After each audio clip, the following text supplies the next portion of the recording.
Go. Not right now. After the stream, go to Spotify. We dropped the podcast today, me and Boom. Just bantering, talked about a couple of topics. I really want to know your opinion on that. Because sometimes, I don't like the pod being too interview focused, but I do like doing interviews as well. But I want to know how you felt about like us just joking around, just kind of have a good time. So me and Boom, we did a podcast. Anyway, I don't know if we had this conversation on camera, but we definitely had that conversation in the car while we were driving to go film. He threw out, he was like, yo, what do you think if Drake sold his catalog, it would be worth, right? Now, this also piggybacks off something else, and we're going to get to the Michael Jackson thing in a little bit, but let's go all the way down. And Lil Duval actually said something. Let me salute to all my like chat niggas who continually help me with content that I could post. I don't know if you guys think I do it all by myself, but like there's a lot of chat niggas who really sending stuff. Okay, Lil Duval said if Justin Bieber, one of the biggest artists out, sold his catalog for $2 million, that should tell you how much these rest of these folks be capping. Now, this is off of everybody claiming they're selling their catalog for a wild amount of money. So if you don't know, so Justin Bieber, 200 million. We're going to actually read this article because this is going to be a very interesting article. Let's go to Variety. Everybody cool? Let me just check on everybody in the chat.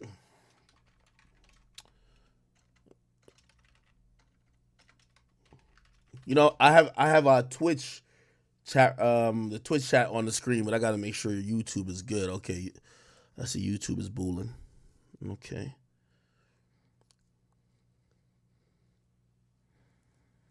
Okay. Let's try to make sure everybody is good before, because I hate when y'all be like, yo, act don't read the chat like I'm like some type of hoe ass nigga, man. Like I'm just some type of hoe ass nigga, man. I wish I could sound like one of them Louisiana niggas, man. All right, cool. All right, bet. Great. All right, so perfect.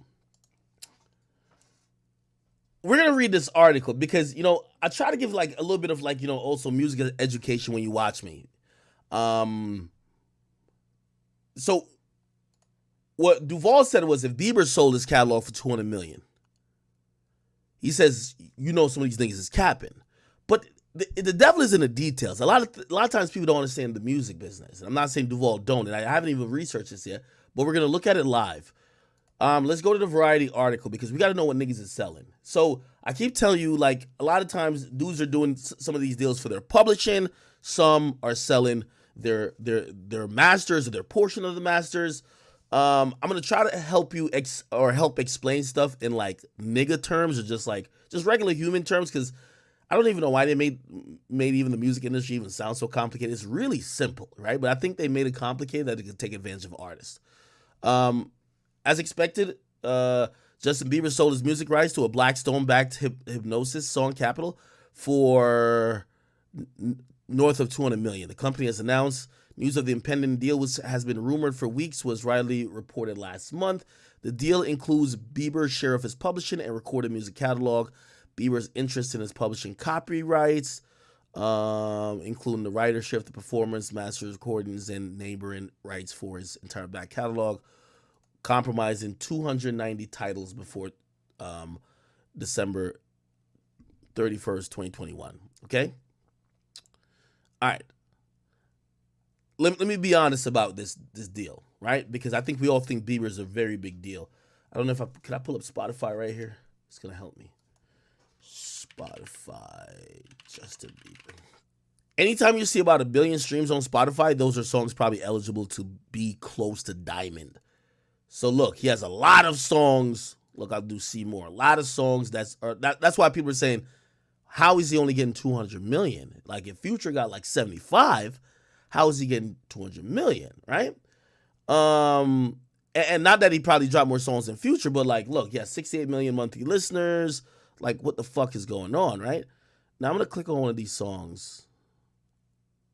Because sometimes I feel like I'm giving like a lecture, and some of y'all care and some of y'all don't give a fuck.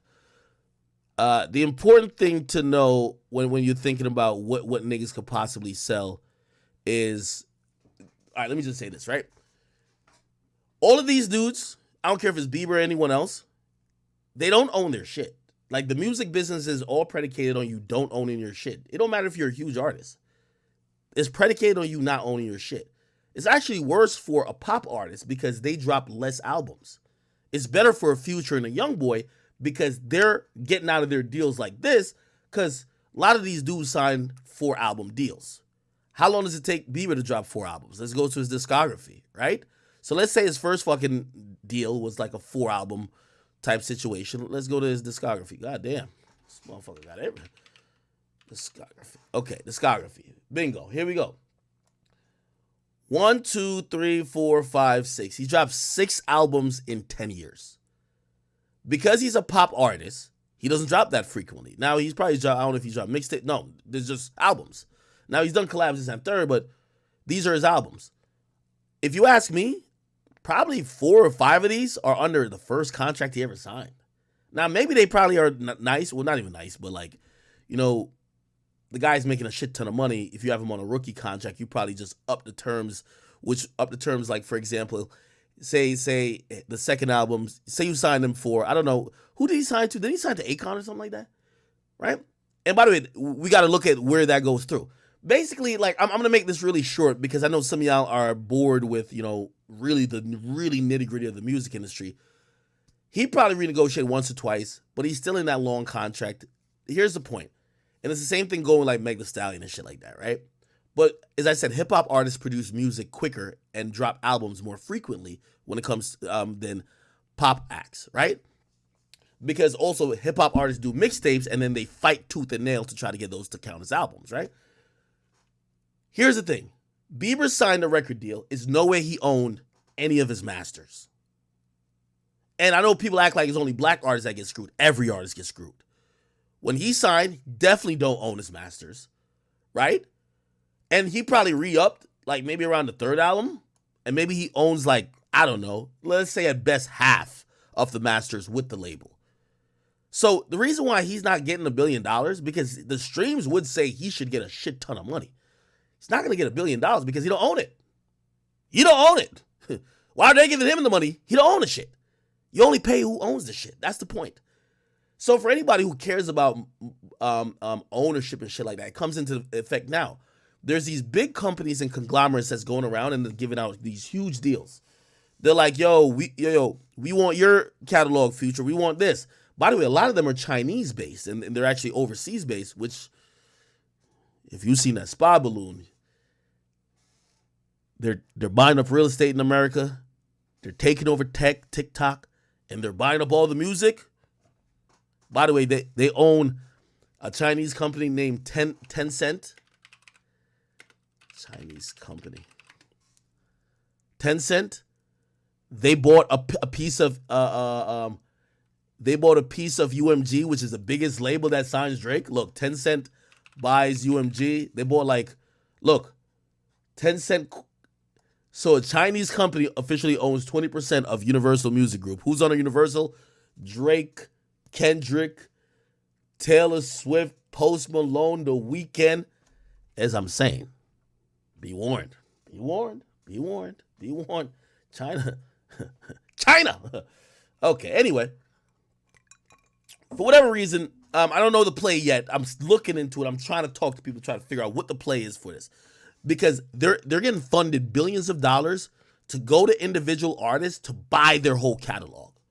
Right? There's a bunch of groups doing it. I don't know. Let me go back to Variety because we're going to try to be fact-based. I don't know if this is Chinese, though. I'm going to be honest. To Blackstone-backed Hypnosis Capital. You see, you always got to Google shit. Google shit. You got to figure out what the fuck it is. Okay, this is a UK investment company. Here we go. It's a UK investment company offering blah, blah. Okay. So it's a UK company.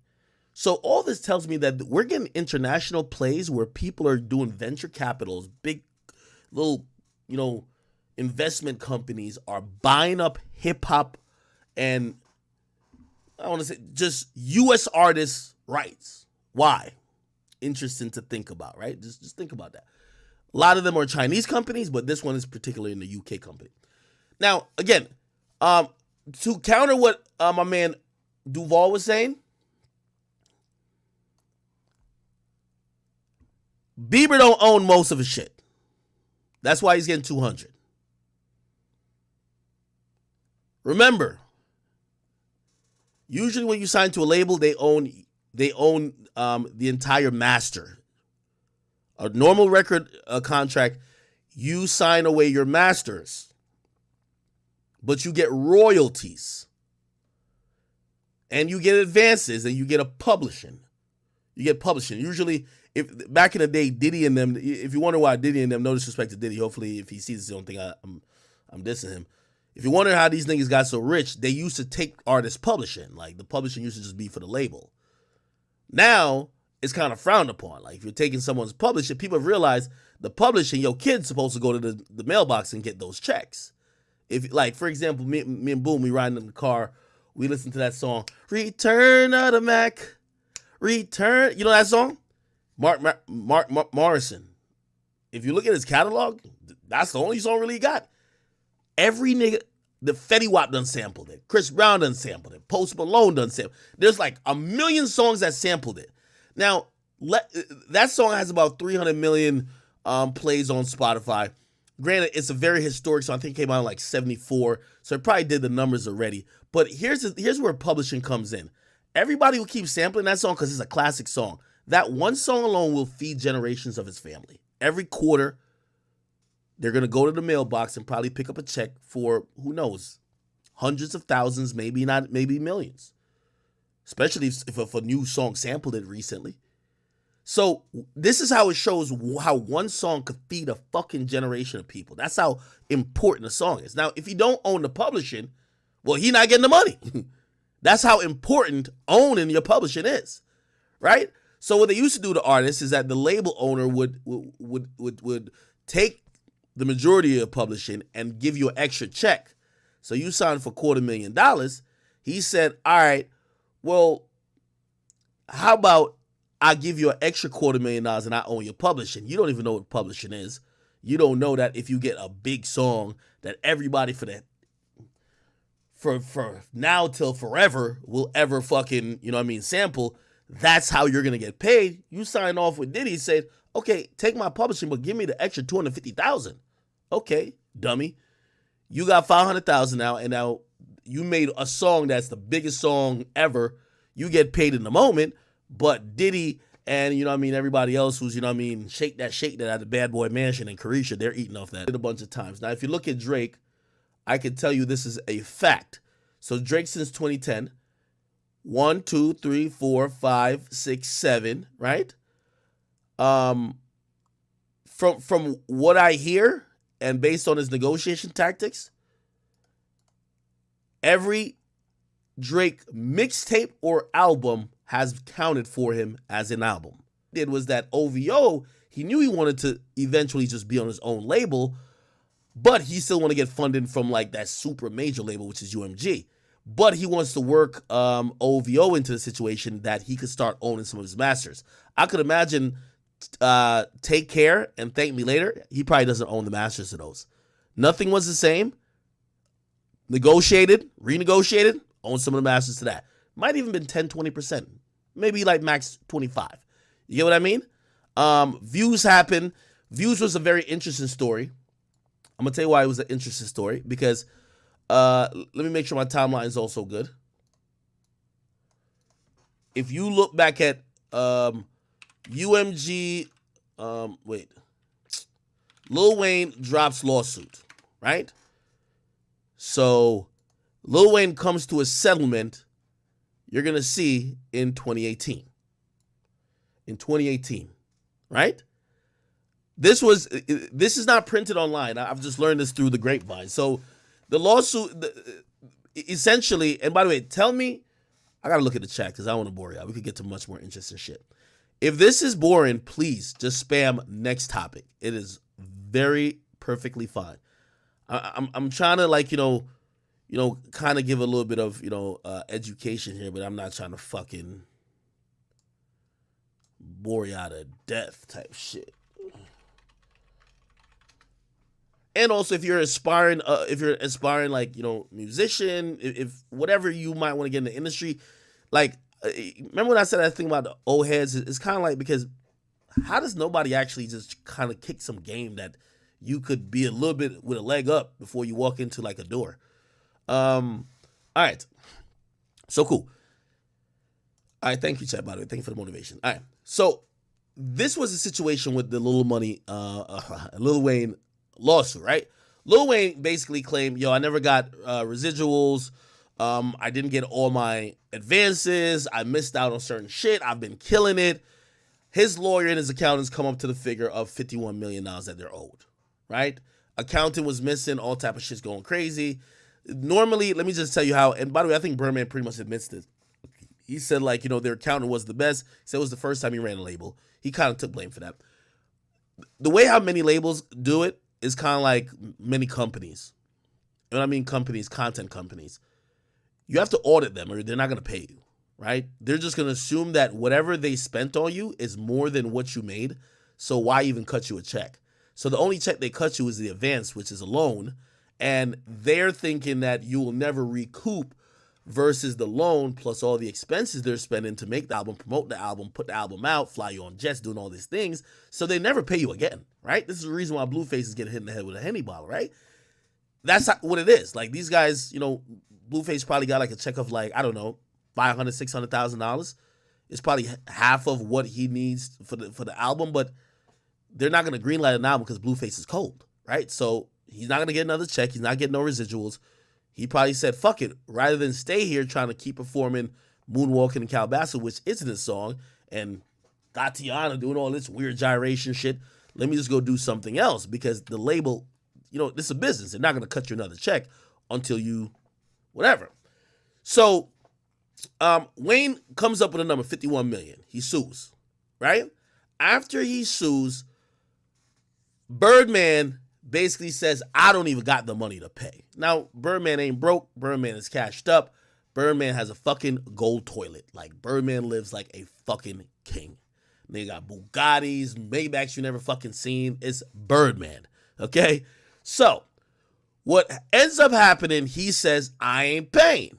They start beefing because he doesn't even really want to come to see terms with Wayne, right? So I ain't paying the shit. Right? He does an Angie Martinez interview, basically says, yo, in reality, yeah, me and my son, we don't get it back together, but 51 million, that nigga tweaking, right? Basically saying he would probably pay less. If you ask me, Birdman ain't trying to pay over $10 million, right? Cool. It goes on, it's going through courts. They ask for Birdman's motherfucking legal documents. Like the accountant shit, it's all in shambles. Now, what happens is that Young Money, which is owned 51% by Birdman, and Cash Money, which is owned 100% by Birdman and Slim, they're financed by Universal. So in asking all the parties for accounting, they ask Universal for accounting. Universal is realizing this is going to be a big legal thing. They don't really want to get all the way into the shit. They come up with a perfect situation. They said, Birdman, we know you got the fucking money because we used to cut you all them checks. You fucked up, blah, blah. Birdman's probably like, just hand her up, whatever the case is. They tell him, this is how we're going to solve it. We're moving Lil Wayne's contract to Republic, straight to Republic. So we're taking the contract out of your hands. You will get no more cut from what Lil Wayne is doing. Unless he gives you publishing, which that might be some side deal. And we get Nicki and Wayne. Nicki and Drake. And supposedly Tyga, but like Tyga was already out of his shit. So everybody from Young Money goes straight to Republic. So Republic is saying, we're going to pay Wayne this $50 million, but we're paying him this $50 million because now we're absorbing all the profits that Birdman's supposed to make off of them. We just care about keeping the engine going. If we could recover this $50 million off these guys in the next, I don't know, because they could wait 20 years, we're good. And that's how exactly it happened, okay? Birdman don't pay a dime. Universal pay all the money. Wayne contract move up. They still still say Cash Money, like, CMB, like the gang, whatever. But it's under Republic. Wayne, Nicki, Drake, right? I said all that to say, and that was long-winded, I'm sorry. it explains, if you take pieces of what I said, Michael Jackson, the estate is nearing a music catalog sale of near $1 billion almost. Okay, actually, let me Michael Jackson estate Variety. Now, Michael Jackson did mad sales for his like catalog before. Mad sales, like well, not his catalog, but there's publishing deals that I believe they did before. Anyway, let me read it.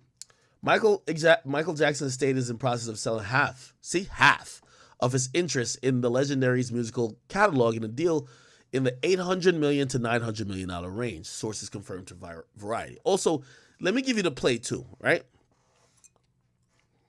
I want to give you all the play. Again, this is just music nerd, music business understanding shit. So here's the thing. Like, for example, you might say, why did Future sell, part of his catalog? By the way, YoungBoy did a deal too. You know what I mean? But if you're wondering why Future sold his shit, is that with hip hop artists, again, because you produce music more quickly, or just quickly, if you sold the last 7 projects, in the next 4 years, how many projects do you think Future finna put out? He's probably gonna put out 7 more projects. So again, they look at it as, yeah, maybe I'm lowballing myself if I'm only going to have those 7 projects that you bought, but I'm about to make 7 projects in the next 3-4 years. So yeah, those are classic songs, but I'm about to get some new classic songs. So that's why hip hop artists are kind of like trying to get on the role of selling shit. But some of these other guys who don't put out music as much, I don't think it works out for them as much like it works out for hip hop artists. Anyway, Michael Jackson's dead though, and I could imagine the family or the estate is just trying to get some money to probably do some other shit. So it says about $1 billion for about half of his interest, and I don't think they have. I don't know how much they have. Look, while details are unclear, sources say that Sony and a possible financial partner are negotiating to acquire 50% of his interest in Jackson's publishing and recorded revenues. That's interesting. This is also interesting because I think Michael Jackson's estate owns somebody else's publishing. Michael Jackson estate owns... Oh, it owns like the Beatles catalog, which is interesting. Something like that. It was sound financial advice that McCartney may have come to regret given on August 14, blah, blah, when Michael Jackson purchased the publishing rights for the vast majority of the Beatles catalog for $47 million. Oh, my God. Like, white people love the Beatles. Anyway, all right, I'm done with the music nerd shit. This is just kind of interesting to know. I hear there's a lot of deals being talked about. Salute to everybody who's collecting bags. Salute to Irv Gotti, who did a good job collecting his bag. Everybody's collecting their bag right now. I'm not sure how long this buying spree is gonna last, but look, see, we hear this. There was a $200 million plus acquisition from Dr. Dre. Yeah, everybody's selling, man. And they had acquired the rights to Taylor Swift's first 6 albums. Remember, that's why Taylor Swift has re-recorded her albums. You get what I mean? Taylor Swift was tight about this. She lost the rights to Scooter Braun, and then Scooter Braun sold that bitch. Anyway, all right.